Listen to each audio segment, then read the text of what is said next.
नमस्कार दोस्तों, मैं हूं रोशन और आप देख रहे हैं जीके फेयर्स यूट्यूब चैनल। दोस्तों, इस चैनल पे आपको प्रीवियस ईयर पेपर का डिस्कशन मिल जाता है, तो आप लोग जरूर इस चैनल को सब्सक्राइब करके बेल आइकन को प्रेस रखिए। दोस्तों, हम टारगेट कर रहे हैं यहाँ पर यूपीएससी प्रीलिम्स एग्जाम 2025 का। इसका 7वां लेक्चर आप लोगों के सामने है। इससे पहले एक लेक्चर नहीं देख पाए हैं तो प्लेलिस्ट में जाइए, सारा लेक्चर पढ़िए, देखिए और नोट्स अपना साथ में बनाते चलिए, क्योंकि हम इसमें मोस्ट इंपॉर्टेंट क्वेश्चन को प्रैक्टिस कर रहे हैं एमसीक्यू फॉर्मेट में। तो आपको बहुत ही यहाँ पर फायदा होने वाला है। पीडीएफ आपको हमारे टेलीग्राम चैनल पे मिल जाता है, तो ज्वाइन कर सकते हैं, लिंक नीचे डिस्क्रिप्शन में है। और आपके पास किसी एग्जाम का क्वेश्चन पेपर है तो gkfairs25@gmail.com पे भेज सकते हैं, ताकि उसको भी हम यहाँ पर डिस्कस कर सकें। तो देखिए, क्वेश्चन नंबर 27 बहुत ही इंपॉर्टेंट है आप लोगों के सामने, जिसमें यहाँ पर आपको मैच करना है। जी हाँ, मैच करना है in terms of oath and resignations of the Indian executive under the constitution of India. अब देखिए, इसमें आपको इंपॉर्टेंट है क्योंकि इसको स्टेटमेंट बना के भी आपको दे सकता है। तो देखिए, सबसे पहला यूनियन एग्जीक्यूटिव में प्रेसिडेंट है। जी हाँ, प्रेसिडेंट ऑफ इंडिया है। तो क्या ओथ इनको दिलवाते हैं चीफ जस्टिस ऑफ इंडिया, और क्या रेजिग्नेशन एड्रेस करते हैं वाइस प्रेसिडेंट को। तो क्या अगर ये दोनों यहाँ पर सही है तो स्टेटमेंट फर्स्ट हो जाएगा, यानी कि सीरियल नंबर 1 हो जाएगा सही। अब देखिए, प्रेसिडेंट की बात करते हैं। तो देखिए, प्रेसिडेंट का यहाँ पर अनुच्छेद यानी कि आर्टिकल 60 में ऐसा कहा गया है कि कोई भी अगर प्रेसिडेंट बनते हैं, every persons acting as a president, या फिर प्रेसिडेंट का ड्यूटी अगर करते हैं, निभाते हैं, तो वहाँ पर उनको चीफ जस्टिस ऑफ इंडिया के सामने ओथ जो है लेना पड़ेगा। अगर चीफ जस्टिस ऑफ इंडिया जो है अगर प्रेजेंट नहीं है, तो यहाँ पर सीनियर मोस्ट जज ऑफ द सुप्रीम कोर्ट जो है अवेलेबल होंगे, वो ओथ और अफर्मेशन दिलाएंगे। तो देखिए, ये पार्ट तो बिल्कुल सही है। उसके बाद देखिए, रेजिग्नेशन क्या एड्रेस करते हैं वाइस प्रेसिडेंट ऑफ इंडिया को, यानी कि भारत के उपराष्ट्रपति को। तो जी हाँ, the president can resign from office by addressing a resignation letter to the vice president of India under article 56, यानी कि अनुच्छेद 56 के तहत जो बताया गया है कि प्रेसिडेंट जो रिजाइन करेंगे, रेजिग्नेशन लेटर लिखेंगे, वो वाइस प्रेसिडेंट ऑफ इंडिया को लिखेंगे।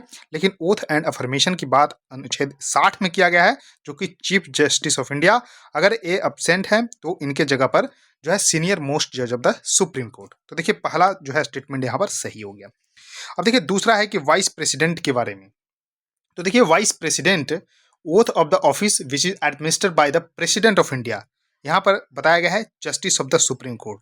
ये हो चुका है गलत, क्योंकि प्रेसिडेंट ऑफ इंडिया जो है ओथ दिलवाते हैं, इनको ध्यान रखिएगा, और रिजाइन करते हैं ऑफिस को। तो देखिए, यहाँ पर रिजाइन भी प्रेसिडेंट ऑफ इंडिया को ही रेजिग्नेशन लेटर लिख के करते हैं, तो यह हो गया गलत। उसके देखिए, प्राइम मिनिस्टर, तो देखिए इनको ओथ दिलवाते कौन है, तो प्रेसिडेंट ऑफ इंडिया, बिल्कुल सही है। तो यहाँ पर ध्यान रखिएगा कि prime minister takes an oath of office and secrecy before the president of India. The prime minister resign from office by submitting a resignation letter to the president of India. तो इस तरह से यहाँ भी प्रेसिडेंट ऑफ इंडिया ही होगा। तो देखिए, यहाँ भी हो चुका है गलत। तो यहाँ पर सिर्फ और सिर्फ जो है एक ही स्टेटमेंट यहाँ पर करेक्ट हो जाएगा। तो इस तरह से अगर करेक्ट आंसर यहाँ बताना है तो ओनली 1 यहाँ पर सिर्फ सही हो जाएगा। तो इस तरह से थोड़ा सा ध्यान रखिएगा।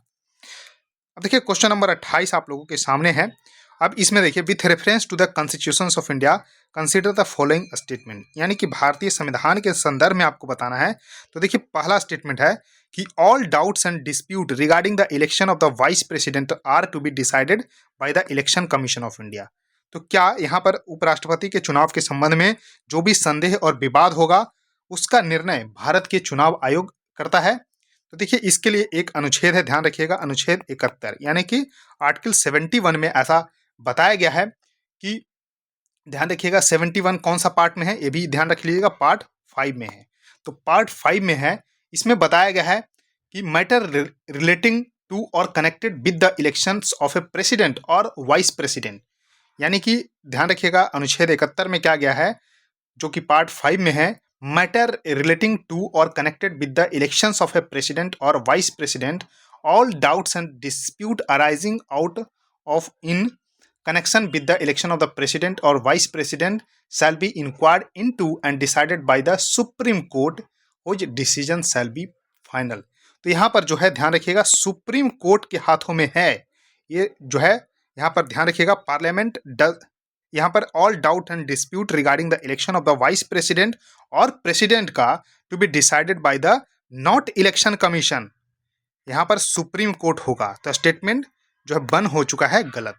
अब देखिए दूसरा है parliament does not have any authority to regulate matter related to the elections of the vice president of India. तो देखिए यहाँ पर आर्टिकल 71 में जैसा कि मैंने बताया कि एक्सप्लिसिटली प्रोवाइड्स दैट पार्लियामेंट में by law regulate any matter related to or connected with the elections of the president and the vice president। तो इस तरह से ध्यान रखिएगा, यहाँ क्या लिखा है, does not have any authority, तो यहाँ पर अथॉरिटी है to regulate matter related to the elections of the president and vice president. तो ये स्टेटमेंट भी यहाँ पर हो चुका है गलत। उसके देखिए elections of the vice president can not call in question on the ground of any vacancy among the member of the electoral college. अब देखिए इलेक्टोरल कॉलेज में यहाँ पर ध्यान रखिएगा इलेक्टेड और nominated member of the Rajya Sabha and Lok Sabha यहाँ पर जो है प्रेजेंट होते हैं। तो देखिए कहीं पर वैकेंसी है, तो इसके चक्कर में क्या है कि क्वेश्चन में आ जाएगा वाइस प्रेसिडेंट का इलेक्शन नहीं, तो क्वेश्चन में नहीं आएगा। तो इस तरह से ये स्टेटमेंट जो है ध्यान रखिएगा कि elections of the vice president can not called in question on the ground of the vacancy among the member of electoral college. तो देखिए बिल्कुल सही है, तो यहाँ पर तीसरा स्टेटमेंट बिल्कुल सही है। तो इस तरह से यहाँ पर सिर्फ और सिर्फ ओनली वन स्टेटमेंट ही यहाँ पर सही हो गया, तो करेक्ट उत्तर सिर्फ ए हो जाएगा। अब देखिए इस तरह के मैच वाले जो क्वेश्चन हैं आते रहते हैं। कंसीडर द फॉलोइंग पेयर्स, इसमें देखिए ज्वाइंट मिलिट्री एक्सरसाइज है, मिलिट्री एक्सरसाइज है और यहाँ पर एसोसिएटेड कंट्री है। तो एक कंट्री यहाँ पर ध्यान रखिएगा इंडिया है, यानी कि अपना प्यारा देश इंडिया है, भारत है, और दूसरे एसोसिएटेड कंट्री के बारे में यहाँ पर जो है बात की गई है। तो देखिए सबसे पहला डेजर्ट साइक्लोन। तो देखिए डेजर्ट साइक्लोन जो है आपको ध्यान रख लेना है कि ये किसके बीच में है, तो इंडिया और यूएई के बीच में है, तो कजाकिस्तान के बीच में नहीं है। तो यहाँ पर स्टेटमेंट फर्स्ट हो चुका है गलत, यानी कि इंडिया और यूएई के बीच में डेजर्ट साइक्लोन यहाँ पर है, जो कि यहाँ पर ध्यान रखिएगा। और ये 2 से 15 जनवरी के बीच में राजस्थान में हुआ था। कहाँ हुआ था, राजस्थान में हुआ था, तो इसको ध्यान रखिएगा। यानी कि 2 से 15 जनवरी 2024 वाला जो एक्सरसाइज हुआ था वो कहाँ हुआ था, राजस्थान में हुआ था। और उसका देखिए खंजर, तो खंजर किसके बीच में है, तो इंडिया और किर्गिस्तान के बीच में है, किर्गिस्तान के बीच में है। तो इंडिया और किर्गिस्तान ये भी गलत हो चुका है। अब ये कहाँ हुआ था, 2024 का जो जनवरी में हुआ था, ये बकलोह हिमाचल प्रदेश में हुआ था। ध्यान रखिएगा बकलोह या हिमाचल प्रदेश में हुआ था, 2024 वाला एक्सरसाइज जनवरी फरवरी महीने में हुआ था। तो देखिए ये भी गलत हो गया। उसका देखिए सदा तंसिक, तो सदा तंसिक जो है किसके बीच में हुआ था, इंडिया और सऊदी अरबिया के बीच में हुआ था, सऊदी अरबिया के बीच में। तो ध्यान रखिएगा इंडिया और सऊदी अरब के बीच में हुआ था, इसको ध्यान रखिएगा। 1 जनवरी फरवरी में हुआ था, इसको भी ध्यान रखिएगा। तो देखिए डेजर्ट साइक्लोन ध्यान रखिएगा इंडिया और यूएई के बीच में राजस्थान में हुआ था 2024 वाला। खंजर भारत और किर्गिस्तान के बीच में 2024 वाला हुआ था बकलो हिमाचल प्रदेश में।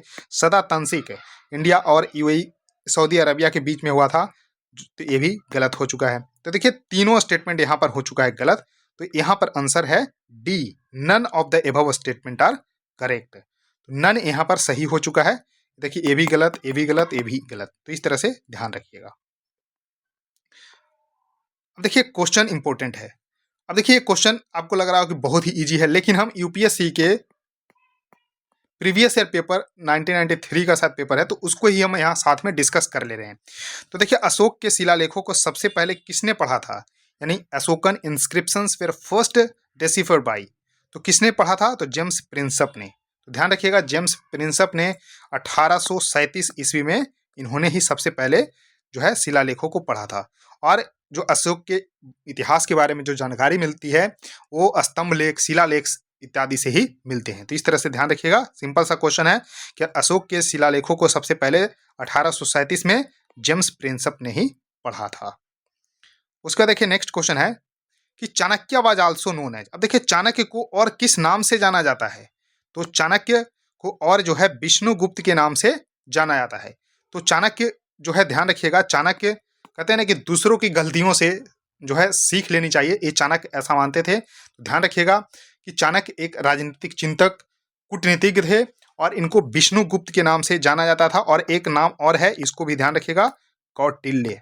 तो अगर 3 नाम यहाँ पर दिया रहे, चाणक्य, विष्णुगुप्त, कौटिल्य, तो एक ही आदमी है, ध्यान रखिएगा, जो कि राजनीतिक चिंतक एवं कूटनीतिज्ञ थे और चंद्रगुप्त मौर्य का प्रधानमंत्री थे। जो चंद्रगुप्त मौर्य ने घनानंद को जब हराकर मौर्य वंश की स्थापना की थी चंद्रगुप्त मौर्य ने, तो यहाँ पर चाणक्य ने ही जो है चंद्रगुप्त मौर्य की जो है सहायता की थी। तो इसलिए चंद्रगुप्त मौर्य का प्रधानमंत्री जो है चाणक्य थे। और इन्होंने एक किताब लिखा है, एक किताब बहुत ही बार पूछा गया है, अर्थशास्त्र। तो अर्थशास्त्र के यहाँ पर लेखक कौन है? तो चाणक्य, विष्णुगुप्त और कौटिल्य है और ये राजनीति से संबंधित है। ये भी आपको ध्यान रखिएगा कि अर्थशास्त्र जो चाणक्य के द्वारा लिखा गया जो किताब है वो राजनीति से संबंधित है। अब देखिए, एक है विशाख दत्त, तो इनके द्वारा जो बुक लिखा गया है वो है मुद्रा राक्षस। ध्यान रखिएगा, मुद्रा राक्षस।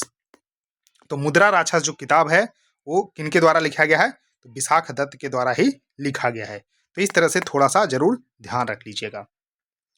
तो दोस्तों, इस वीडियो में इतना ही। आई होप आपको ये सीरीज बिल्कुल पसंद आ रही होगी। तो देखिए, वीडियो को जरूर लाइक करिए, शेयर करिए अपने दोस्तों के साथ और चैनल को भी सब्सक्राइब कर लीजिए। सो थैंक यू दोस्तों, इस वीडियो में इतना ही।